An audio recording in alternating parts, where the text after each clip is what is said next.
What's going on, everybody? Welcome back to Steelers Rewind here on Penn Live. Nick Farabaugh here with you guys. The Pittsburgh Steelers are now 4-1 and extend their lead in the AFC North.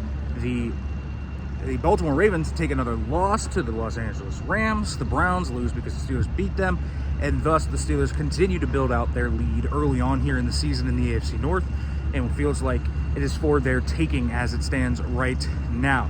But let's talk about today, because to me, again, just like I said after the Vikings game where I said that was the most complete game they played, I'm going to say it again. The most complete game they have played all season. Now, granted, they should win this game. You talk about coming off a bye week, you're healthy, and you're playing a team that you just have more talent than. It's really that simple.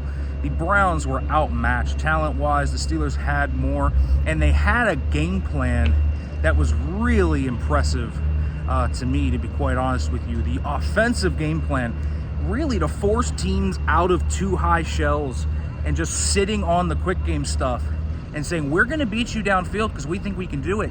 And they did it, was really impressive. DK Metcalf today had that field open up for him. Darnell Washington, they didn't handle him. He's used so much as a blocker, and he's such a weapon as a blocker that teams forget he can really actually stretch the field as a pass catcher. 3 catches for 62 yards today for him. We saw John New finally utilized a little more dynamically. I've been asking for that for weeks. He can't just be a screen game guy. He needs to be someone you get in space, using man-to-man.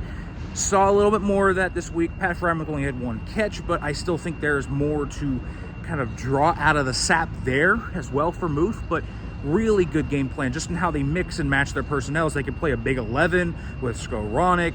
They can do so many different things. The jumbo package with Spencer Anderson.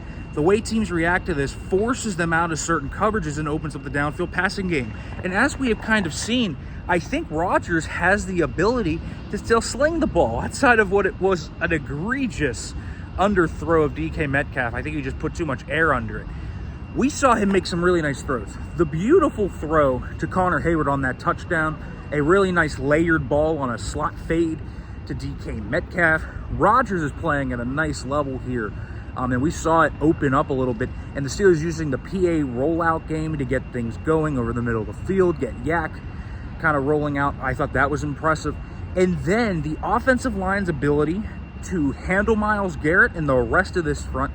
I think it's the best front they've played this year, and they were able to really start to get going in the second half.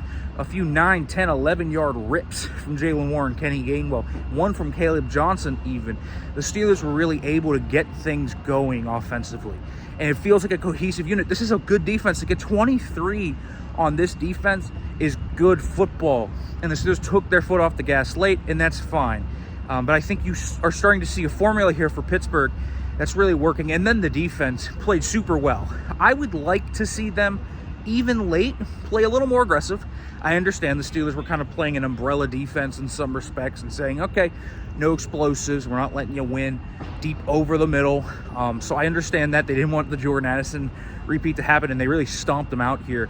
But this pass rush is just outright dominant. I mean, you look at Nick Herbig. This guy, in my opinion, the best pure pass rusher on the football team. What TJ Watt does, we are starting to see the Steelers weaponize TJ Watt's productivity and his magnetism. I like it because he draws chips. He draws guys that are kind of put in on splits, reduced splits. He draws doubles and triples and different things like that. And he started to even impact the game in those ways, right? Where you see him batting down balls and allowing guys like Jalen Ramsey, Patrick Queen, and even other pass rushers to just slip free.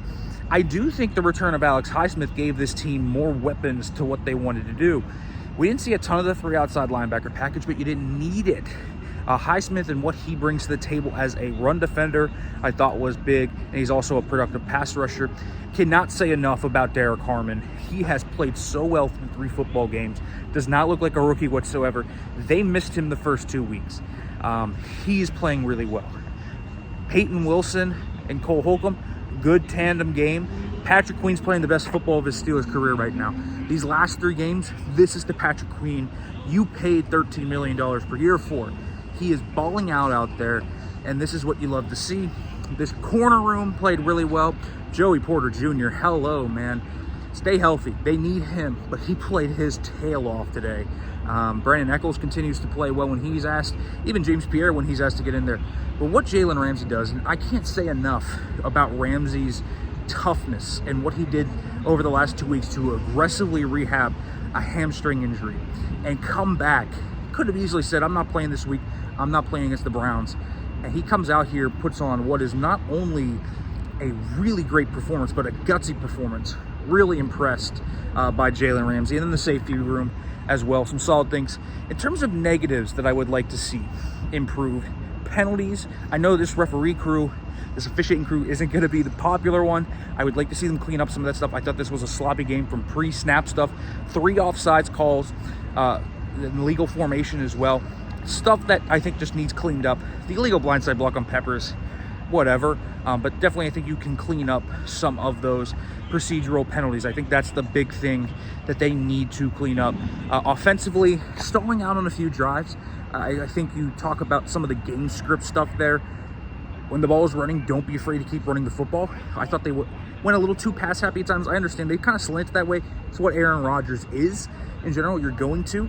But when you don't have Calvin Austin, I'm not sure you always have the horses to do that. It's okay to play a little bit of a plotting style of football. Don't get bullied out of it at times. So I do think Pittsburgh did a nice job today, and I think they're really playing at a very high level, and this is the best version of the team we have seen.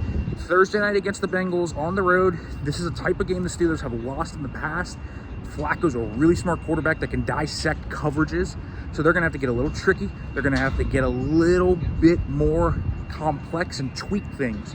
But I do think this is a good test to see how the Steelers handle the success that they've kind of amassed over the last 3 weeks. And if they can walk out of there 5-1, they're set up in a really good spot.